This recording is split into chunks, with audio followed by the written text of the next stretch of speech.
Bonsoir à tous. Avec toute l'équipe, nous sommes bien contents de vous retrouver pour une nouvelle saison d'À la source. Au sommaire de votre émission d'information cette semaine, le spectre de la guerre qui semble s'être éloigné de la Syrie. La nouvelle rumeur faite autour du mariage des prêtres que Philippine de Saint-Pierre détricotera pour nous. Et aussi le jugement rendu au sujet de cet homme qui voulait être rayé des registres de baptême. Dans un répertoire plus léger, nous mettrons notre casque pour jeter un œil au chantier de la Sainte-Chapelle à la veille des Journées du patrimoine. Le dossier de la semaine sera consacré à la charte de la laïcité qui sera bientôt affichée dans toutes les écoles publiques. Pour nous aider à mieux en mesurer l'impact, nous recevrons en plateau Jean-Pierre Le Goff, philosophe et sociologue, et Guillaume Goubert, rédacteur en chef à La Croix. La question était sur toutes les lèvres jusqu'à lundi dernier. Frappera ou frappera pas? Depuis des semaines, les médias internationaux parlent de l'éventualité de frapper la Syrie. Le coup de théâtre est venu de la Russie qui a proposé de mettre sous contrôle les armes chimiques du pays de Bachar el-Assad. Pendant que les deux chefs de la diplomatie russe et américaine se rencontrent ce jeudi à Genève pour évoquer ce contrôle international, nous avons voulu savoir comment la population locale vit ce répit. Le père Ziad Hilal, curé de la ville de Homs, vient à peine d'arriver à Paris. Nous venons de le rencontrer. La situation reste toujours délicate par rapport à la violence et aussi au combat, mais nous sommes un peu soulagés parce qu'on a compris que l'intervention militaire n'a pas eu lieu ou il ne va pas arriver dans les jours qui viennent. La difficulté, c'est dormir tranquillement, par exemple, c'est d'aller tranquillement au travail. Il y avait toujours des bombes, des balles, des missiles qui tombent à droite et à gauche. Moi-même, j'ai perdu mon cousin il y a 10 jours. Par une bombe. C'est un civil qui marche dans les rues. Il y a 3 bombes qui sont descendues à Damas, juste à Bafsharki, dans l'ancienne ville. Donc j'ai eu un coup de fil dans l'après-midi en disant qu'il est décédé immédiatement. C'est triste, c'est triste. On a compté 100 000 morts depuis le début du conflit en mars 2011.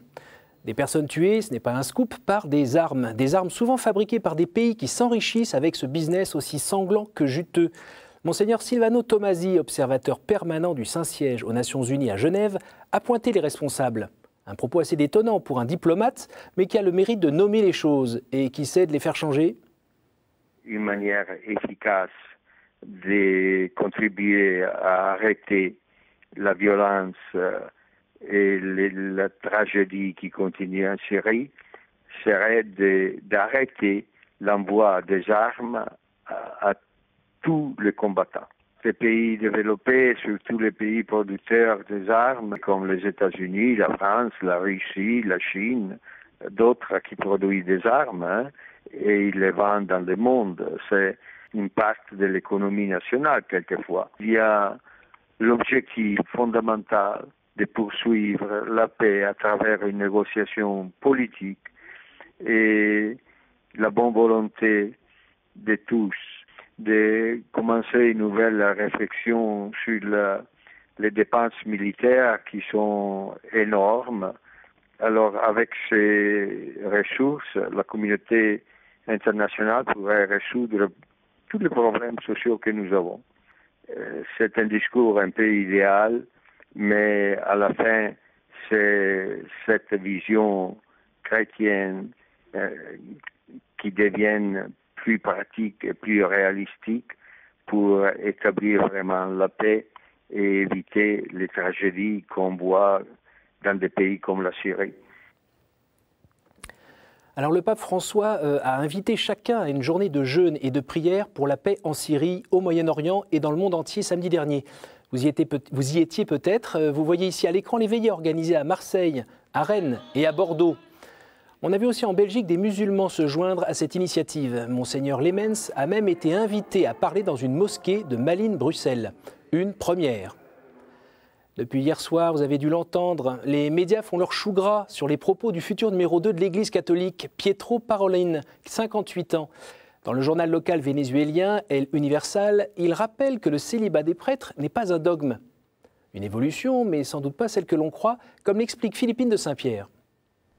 La première chose qu'on a envie de dire, c'est beaucoup de bruit pour rien, parce que le fait que le célibat ecclésiastique ne procède pas d'un dogme, mais d'une question de discipline, ça n'est vraiment pas nouveau. Ce qui est peut-être nouveau, c'est qu'en répondant à cette sempiternelle question, Monseigneur Parolin choisit des termes qui manifestement montrent qu'il n'a pas peur d'ouvrir ce débat. Et au fond, on voit là combien il rejoint non seulement dans le style, mais aussi dans le fond, ce qui est central chez le pape François, la préoccupation de réconciliation avec le monde contemporain, ou plus exactement, de manifester à cette société d'aujourd'hui que l'Église est à l'écoute de ses attentes, de ses questions et de ses préoccupations, ce qui permet aussi peut-être de rendre sa parole plus audible. Pour autant qu'on se rassure, le pape François ni Monseigneur Parolin n'ont des ambitions de feuilles mortes. Ils ne cherchent pas à tout prix à être dans le vent. Et c'est amusant de noter que Monseigneur Parolin n'a pas dit que l'Église devait être ouverte à l'ère du temps. Il dit précisément que quand elle décide de ses réformes, elle doit tenir compte de la volonté de Dieu, de son histoire et des signes des temps, ce qui, vous en conviendrez, n'est pas tout à fait la même chose. Bref, une Église toujours appelée à se réformer, à se convertir en profondeur, mais ce en étant fidèle à sa nature qui n'est ni une démocratie, ni une monarchie, mais une communion. Ça n'est pas nouveau, c'est vrai, mais c'est un grand défi. Alors mardi soir, le verdict est tombé au tribunal de Caen. Le nom de René Lebouvier restera bien sur les registres de baptême. En 2001, l'Église avait accepté de noter dans ses registres la phrase suivante « a renié son baptême ». Mais elle a refusé depuis 2009 d'effacer le nom de cet homme. Le tribunal de grande instance vient de confirmer cette décision en attendant un éventuel pourvoi du plaignant en cassation. Voilà la réaction de Monseigneur Stanislas Lalanne. Il est l'ancien évêque de ce diocèse, du diocèse du plaignant qui est originaire de la Manche.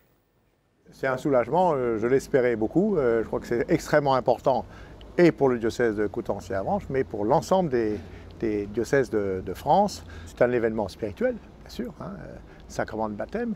En même temps, il a une dimension historique. Il y a un avant le baptême et un après le baptême.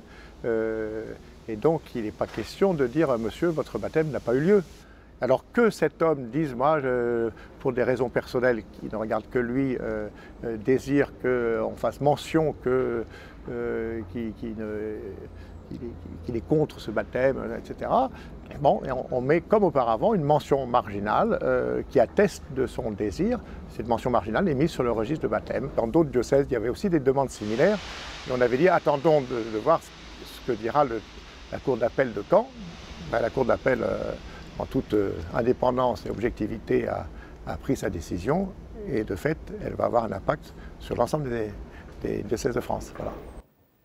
Alors cette affaire est l'occasion de revenir sur la nature de ces registres, leur utilité et leur conservation. Coraline Salvoche s'est renseignée auprès du chancelier du diocèse de Paris. Sur l'île de la Cité, au pied de la cathédrale Notre-Dame, voici le cœur de l'administration du diocèse de Paris. Le père Jean-Marie Dubois en est le nouveau chancelier. Son service gère l'enregistrement et l'archivage de tous les documents officiels, avec notamment au cœur de sa mission les registres de baptême.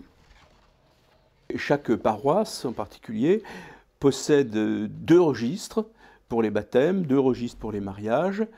Et chaque fois qu'un de ces événements importants a lieu, eh bien, il en est gardé trace. Donc ces registres sont ce qu'on appelle des archives privées, mais en même temps, elles gardent trace d'événements historiques. 15e arrondissement de Paris, et derrière ces vitres sommeillent tous les registres du diocèse depuis 1910. Les documents sont conservés dans une chambre froide à 50% d'humidité et font l'objet d'une législation rigoureuse. Personne ne va consulter les registres et y fouiller, et la communication se fait uniquement aux intéressés ou à leurs ayants droit. C'est-à-dire que pour un enfant qui va faire sa première communion, le certificat de son baptême est donné à ses parents. Chaque année, les documents les plus anciens sont prêtés aux archives de la ville de Paris pour une ouverture au grand public. Il n'y a pas que les enfants, les députés viennent aussi de faire leur rentrée dans le brouhaha ce 11 septembre. Un épais dossier les attend ces jours-ci, la loi Allure. Une loi sur l'accès au logement et un urbanisme rénové. Avec cette loi, Cécile Duflot compte remporter une étape décisive dans la lutte contre la crise du logement. Une loi qui prévoit notamment l'encadrement des loyers. Nous suivrons nous aussi ce dossier ces prochaines semaines. Dans toute la France, les amateurs de vieilles pierres sont déjà dans les starting blocks. Week-end bloqué et chaussures de marche décrottées, ils sont prêts à se lever aux aurores samedi et dimanche pour découvrir enfin des lieux habituellement fermés au public. Ce qu'ils ne verront pas en revanche, c'est ce qui se passe derrière les bâches de la Sainte-Chapelle à Paris. Nous les avons soulevés pour eux Vous apercevez là une partie de ces 15 verrières commandées par le roi Saint-Louis. Des vitraux dont les plus anciens ont donc plus de 800 ans. Des pièces qui seront désormais épargnées par la pollution grâce à des verrières extérieures translucides et thermoformées. Une œuvre que le public pourra admirer dans son ensemble à la fin 2014. Laurence Cusange, maître verrier à Tours, nous parle de ce chantier qui ne se résume pas à un joli pulse de pièces de verre colorées. L'essentiel, c'est du nettoyage parce qu'ils ont été recouverts de poussière, de dépôts à travers les différentes époques, puisque c'est quand même des vitraux qui ont 800 ans. Donc un travail de nettoyage et ensuite on leur refait une beauté en restaurant d'une manière plus pragmatique les pièces de verre brisées ou en défaisant les anciennes restaurations et en les rendant plus esthétiques. Ces vitraux-là en particulier sont vraiment magnifiques de près parce qu'ils sont faits pour être vus de loin, mais si on est à 1 mètre, on voit des tas de petits détails magnifiques. La peinture est très raffinée. La commande royale faisait qu'on se devait de donner le maximum de qualité. Mais je pense qu'à l'époque, on travaillait pour Dieu aussi, et donc c'était un acte qui se voulait durer dans le temps, et c'était pour la gloire de Dieu aussi. Là, on est face à quelque chose d'exceptionnel. Ouais.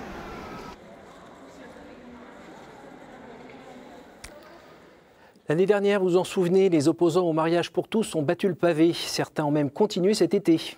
Une université d'été, d'ailleurs, de la Manif pour tous, est prévue ce week-end au Parc Floral de Vincennes.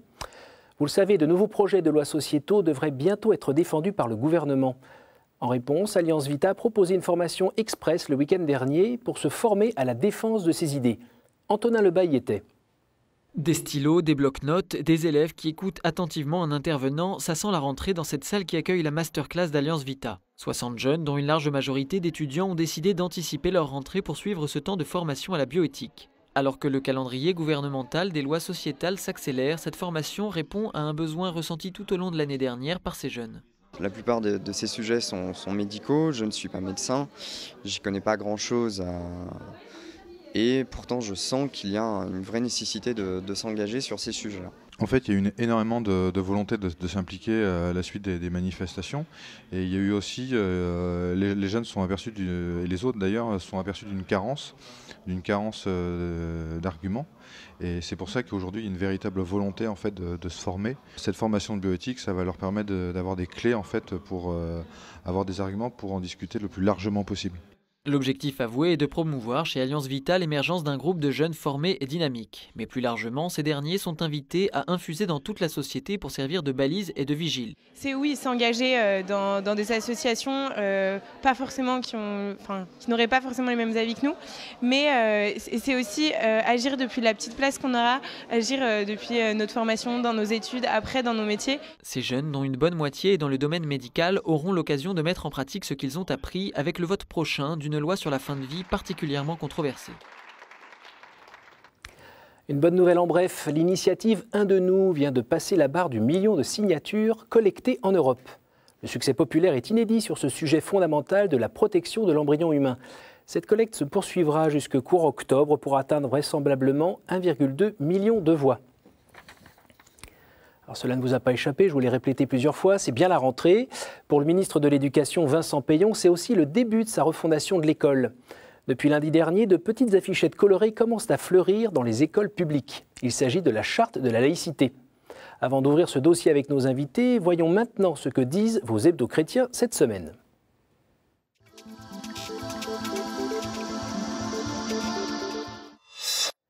Pèlerin titre sur la Syrie avec un beau dossier sur la mobilisation mondiale des chrétiens pour préserver la paix. Le magazine laisse aussi la part belle au patrimoine religieux avec la présentation de 12 trésors sauvés en France. À noter le focus sur le musée des Beaux-Arts d'Aix-en-Provence et de Marseille, histoire de croire que l'été n'est pas complètement fini. Le choix de la vie porte cette semaine sur le travail qui devient une denrée rare quand on observe la courbe ascendante du chômage.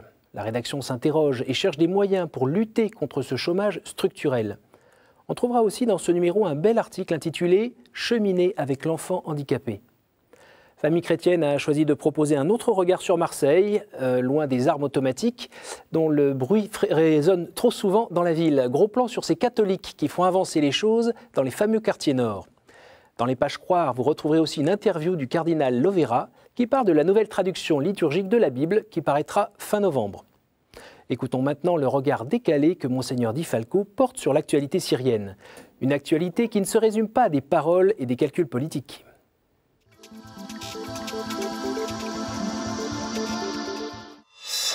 Bonjour. Le pape François a souhaité que soit organisée pour toute l'Église ce samedi 7 septembre dernier une journée de prière et de jeûne pour la paix en Syrie, au Moyen-Orient et dans le monde. Peu après l'attaque du 21 août, j'ai reçu ce témoignage venant de la Syrie sur la situation dans laquelle se trouvent les chrétiens.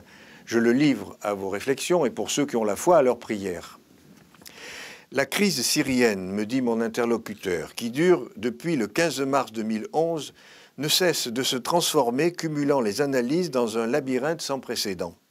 La géopolitique ne propose plus de logique à ce conflit qui a fait plus de 100 000 victimes et 200 000 disparus, et un mouvement d'exode et de transfert de population qui touche 6 millions de réfugiés intérieurs et 3 millions vers les pays voisins, Turquie, Liban, Irak, Jordanie. Pas loin de 40% des Syriens sont réfugiés ou exilés, le pays est soumis à une destruction et à une violence sans merci. Le plus dramatique reste l'absence de tout dialogue. Depuis 3 ans, l'angoisse et le désespoir habitent ce petit peuple impuissant et martyrisé. Ainsi, dans les conflits du monde arabe, ces chrétiens observent une certaine neutralité. Ils ne sont ni avec le pouvoir, ni avec l'opposition. Ils finissent par être rejetés des deux camps qui voudraient leur alignement. En tout cas, cette politique d'autruche n'a pas sauvé les 2 évêques et les 3 prêtres enlevés, ni les 3 prêtres et les milliers de chrétiens tués ou kidnappés, ni freiné l'exode massif des jeunes et des familles. À noter l'amertume profonde de l'Église arménienne, la plus importante à Alep, composée de rescapés de 1915. À peine installés en Syrie, ces Arméniens doivent tout quitter pour partir en quête d'une nouvelle patrie. Le calvaire du peuple arménien n'a pas de fin. Devant ce drame, les paroles ne disent plus rien. L'heure du silence arrive. Les regards silencieux, les larmes abondantes et les cœurs brisés forment un langage qui rejoint le cœur immaculé de Marie au pied de la croix. Plusieurs chantiers d'agrandissement des cimetières sont en cours. Une fillette de 6 ans jouait avec son frère cache-cache. Un franc-tireur abat le petit garçon. Au cimetière, la fillette creuse chaque jour de ses mains la tombe de son petit frère en criant « Sors de ta cachette, je ne veux plus jouer ». À bientôt. Merci Monseigneur et à très bientôt. Tout de suite, notre dossier.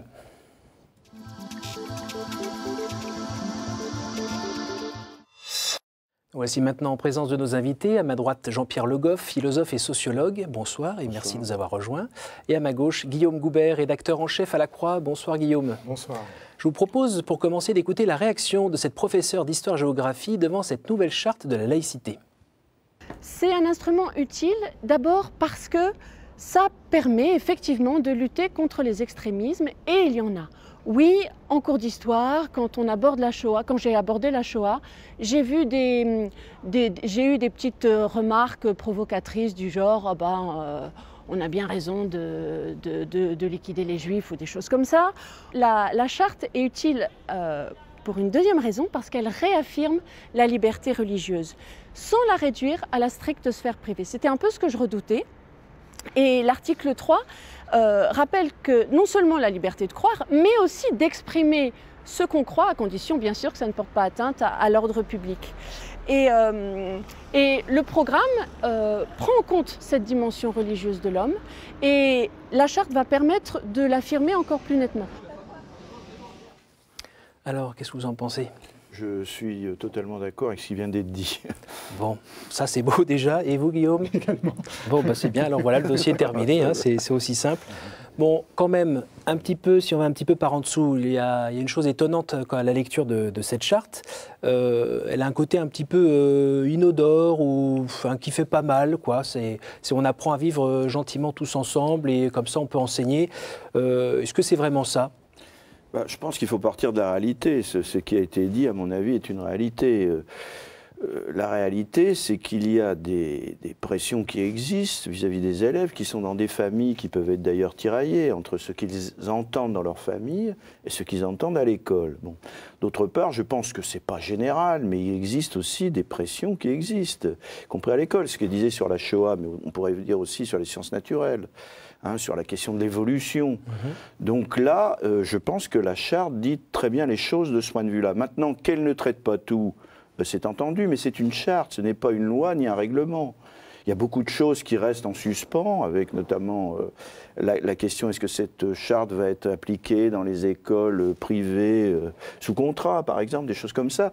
Mais pour moi, c'est un minimum de valeur. Je pense que c'est important au moment où tout le monde dit qu'il n'y a plus de repères, qu'il y ait au moins ça qui soit affiché et que ça soit d'emblée dit. D'autre part, je pense que cette charte ne va pas à la lecture. Ça ne veut pas dire qu'il n'y a pas des courants derrière, etc. Mais à la lecture, on n'a pas affaire à ce qui a existé à un moment donné, au début du siècle, où là, on avait quand même les libres penseurs, où il s'agissait d'éradiquer carrément les religions. Là, non, il n'est pas du tout de cette question-là. Alors, je crois que si on s'en tient strictement à la charte, je pense que pour moi, c'est une bonne chose qui ne résout pas tout, mais il fallait à un moment donné rappeler les principes par rapport à une réalité qui s'est quand même, au fil des ans, assez dégradée. Et alors, Guillaume ? Bien, pour prolonger, je dirais qu'on a souvent tendance en France à vouloir tout mettre noir sur blanc, tout prévoir, tous les cas de figure, etc. D'ailleurs, il y a des critiques adressées à la charte sur ce thème, notamment par le défenseur des droits, Dominique Baudis. Moi, je trouve que c'est plutôt bien, c'est-à-dire qu'ensuite, on fait confiance à l'intelligence des personnes impliquées, qu'il s'agisse du corps enseignant, qu'il s'agisse des élèves, etc., pour vivre les valeurs qui sont exprimées dans cette charte d'une manière pragmatique et s'adaptant aux situations. Si on commence à vouloir tout prévoir sur les jours de congé, sur l'alimentation à la cantine, etc., on va rentrer dans des choses extrêmement complexes. Ce qui est intéressant dans ce texte, c'est qu'il est court, il peut être affiché sur les murs, donc on peut en prendre connaissance, et je pense qu'il y a beaucoup d'élèves qui ne connaissent pas ces principes qui fondent la laïcité française, y compris pour le meilleur, je dirais, depuis plus d'un siècle. Donc c'est bien de rappeler l'existence d'une loi qui sépare l'Église et l'État, en laissant à l'Église aussi sa part de liberté. Alors je suis un petit peu surpris de vous entendre, parce que moi, quand je l'ai lu comme ça, au premier jet, tout d'un coup, j'ai eu l'impression que on était quand même en train de dire aux enfants, écoute, ce que tu crois, ta foi, qui est de ta famille ou que tu as découvert dans ta vie, tu laisses ça gentiment à l'extérieur de l'école. Quand tu rentres, tu laisses ça dehors, tu te coupes en deux. Alors que, je sais pas, pour les chrétiens, on sait bien que c'est pas possible. On est chrétiens partout et tout le temps. Est-ce qu'il n'y a pas un deuxième degré de lecture, justement, dans... je ne veux pas parler de cheval de Troie, mais est-ce qu'il n'y a pas d'autres intentions qui sont là de la part de Payon, dont on connaît les maîtres qui ne sont pas... On peut toujours, il faut faire attention à ne pas rentrer dans l'histoire du soupçon, si vous voulez, ou du complot. Moi, je pense je distinguerai les choses au sein du Parti socialiste. On l'a vu avec les manifestations, la façon dont on a traité l'Église catholique, mais pas simplement l'Église catholique. Il y a un retour. Ça, pour moi, c'est évident, d'un sectarisme et d'un dogmatisme qui nous renvoie au père Combes, à la bonne époque, moi, personnellement, qui m'a beaucoup surpris, on l'a vu revenir. Ça, c'est un fait. Sur la charte elle-même... Vous ne faites pas de lien? Non, on peut toujours en faire un lien, mais je trouve que ce n'est pas la bonne méthode. Vous êtes parano, quoi. C'est-à-dire qu'en plus, je pense qu'il y a d'autres problèmes qui ne sont pas posés à travers cette charte, mais cette charte ne pouvait pas les poser. Pour moi, il y a, je dirais, en me situant dans la laïcité, il y a des choses qui pénètrent l'école, dont on ne parle absolument pas, et j'en citerai deux. La notion de genre. Moi, j'aimerais savoir... alors là, on fait appel aux dimensions connaissances scientifiques. Enfin, moi, j'aimerais qu'on m'explique en quoi cette notion est scientifique par rapport à la charte. Premièrement, cette dimension-là. Deuxièmement, un point qui me paraît important, par le biais de multiples associations, qui se présentent d'ailleurs avec les meilleures intentions du monde. Je pense notamment à certaines associations de type écologie, non pas les problèmes environnementaux, mais on peut très bien diffuser de ce que moi j'appelle les nouvelles formes de spiritualité diffuse. On répète aux enfants que nous sommes un élément d'un grand tout, si vous voulez. Alors tout ça se discute, évidemment, mais ça, c'est, je dirais, pour moi, un défi invisible. Et la charte n'en parle pas, non, mais ce n'est pas son rôle. Par contre, pour moi, je pense qu'il y a un vrai débat qu'il s'agirait d'aborder. C'est très bien, puisque je m'appuierais même, paradoxalement, sur la charte pour dire, allons au bout. Puisque vous dites ça, regardons un certain type de contenus qui sont diffusés et qui sont de type, qui ne sont pas de type ni de connaissances scientifiques, qui peuvent être de nature idéologique. Et ça, il faut les mettre sur la table. On est d'accord que ce n'est pas vraiment la volonté politique de... Ah, je ne sais pas si c'est la volonté politique, mais on peut très bien... Si vous voulez, la façon de combattre la chose, où vous dites qu'il y a un complot derrière...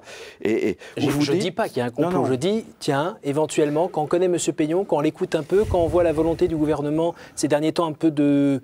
tout casser, reconstruire autre chose. Qu'est-ce qu'il y a derrière, en fait? C'est juste, on apprend à être gentil à l'école? Voilà, c'est juste ça. Non, je ne suis pas d'accord avec vous. On apprend un certain nombre de repères qui sont aujourd'hui, vous l'avez dit, quand même largement ignorés. C'est des principes minimums.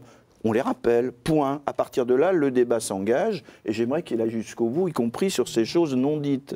Alors, Guillaume.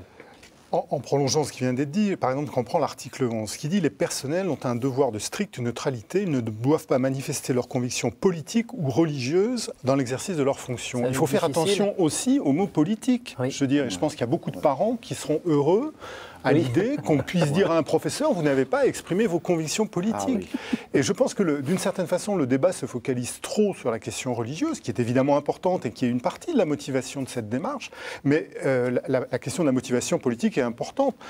J'ajouterais pour le plaisir que lors des débats sur la loi de 2004 sur les signes ostensibles, un membre de la commission Stasi, le philosophe Régis Debray, avait dit qu'il faudrait aussi interdire les marques commerciales.